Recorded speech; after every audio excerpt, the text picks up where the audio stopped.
안녕하세요. 김세라 변호사입니다. 얼마 전에 국회에서 문신사법이라는 것이 통과를 했어요. 문신행위가 지금까지는 우리나라에서는요, 유일하게 범죄 행위였던 나라였어요. 뭐냐면 문신은 우리 흔히 하는 눈썹 문신 제일 많이 하잖아요. 그리고 요즘엔 입술도 하더라고요. 그리고 몸에 그림 그리는 타투, 그런 것들이 다 문신인데, 지금까지 우리나라에서는 유일하게 그것이 의사만 할 수 있고, 의사가 아닌 사람, 의료인이 아닌 사람이 하면 범죄 행위로 처벌되는 유일한 나라였습니다. 여러분들 많이 하셔서 별 문제 없었잖아요. 샵에서 해도. 의사도 샵 가서 하잖아요, 눈썹 문신. 그래서 잘 모르셨던 분도 계실 텐데 지금까지 그게 불법이었어요.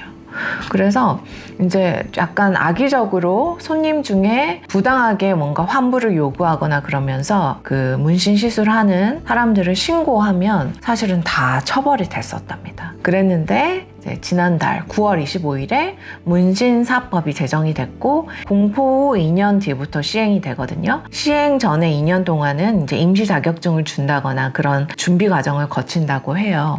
어쨌든 30년 동안 범죄 행위로 취급되던 문신 시술이 이제는 합법 행위가 되었습니다. 문신 자격 시험 생기고 그걸 통과하면 의사가 아니더라도 문신 시술을 할 수 있게 되는 거죠. 그런 일이 생겼고, 그것에 대해서 알려드리려고 해요. 새로 생긴 문신사법에 대해서 좀 소개를 해드리면, 문신과 반영구 화장을 모두 문신행위 이렇게 정의를 하고, 국가시험에 합격해서 면허를 취득한 사람에게만 문신사의 독점적 지위를 부여해서 문신행위를 할 수 있도록 했어요. 다만 문신사법에 의하더라도 문신사는 문신 제거는 할 수는 없고요. 금지되고요. 그리고 보호자의 동의가 없는 미성년자에 대한 문신행위는 금지하고, 또 이제는 그 문신 시술할 때 그런 지침이나 시약 관리나 이런 것들도 전혀 안 되고 있었거든요. 무조건 범죄 행위로 보니까. 근데 이제 문신사법이 생겼기 때문에 국민의 건강 안전을 위해서 문신사에게 위생 및 안전 관리 교육을 의무적으로 받도록 했어요. 그리고 문신 실시 일자라든지 사용 염료, 종류와 양, 문신 부위 등 그런 기록들도 의무적으로 보관하도록 규정을 했습니다. 자, 저도 이제 지금이라도 이 문신사법 생기고 문신 행위가, 타투 행위가 범죄가 아닌 게 돼서 정말 다행이죠.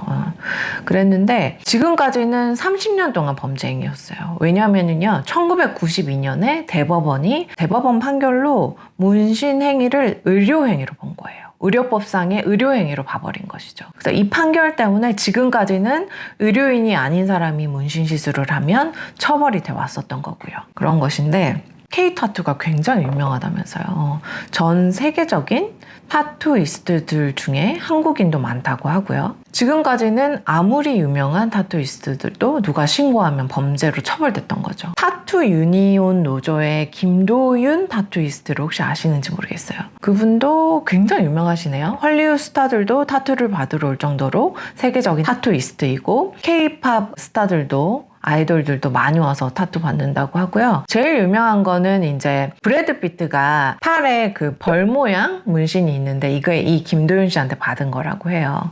그 정도로 이제 유명한 세계적인 타투이스트인데, 이분도 역시 의료법 위반으로 누가 신고를 해서 벌금형을 받으셨다고 해요. 정말 좀 그쵸?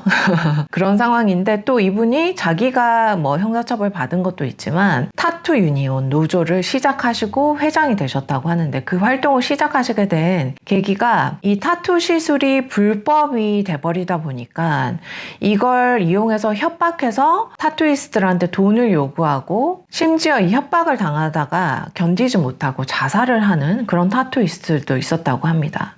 왜냐하면 이제 미대생들 중에 사실은 뭐 미대생들이 알바해서 돈도 벌 수 있고 이렇게 하는 게 흔치가 않은데, 이 타투 알바가 되게 좋았던 거죠. 타투를 하면은 자기가 좋아하는 그런 예술 활동도 하면서 또 돈도 벌 수 있고, 이렇게 해서 이제 미술 전공하신 분들이 많이 타투이스트 활동을 시작을 하는데, 이제 그런 이제 어린 친구들 같은 경우에는 뭣도 모르고 했다가 이게 불법이 돼서 받은 사람들 중에 이걸 이용해서 막 돈을 요구하고 협박을 하고 이러는 경우가 생기니까 실제로 목숨을 스스로 끊는 일들도 있었다고 해요. 그래서 이 김도윤 타투이스트들 주변에도 그런 일들이 있었고, 이 타투를 하는 것 때문에 사람이 목숨을 잃어야 하나, 왜 우리나라 법은 이러한가라는 생각으로 이제 타투 유니온 활동을 시작하게 되셨다고 해요. 정말로 정말 이런 경우가 많아요. 포항에서도 제가 했던 사건들 중에서도 눈썹 문신 잘 받고요. 대부분의 사람들은 이제 잘 받고 가는 이제 샵이 있었는데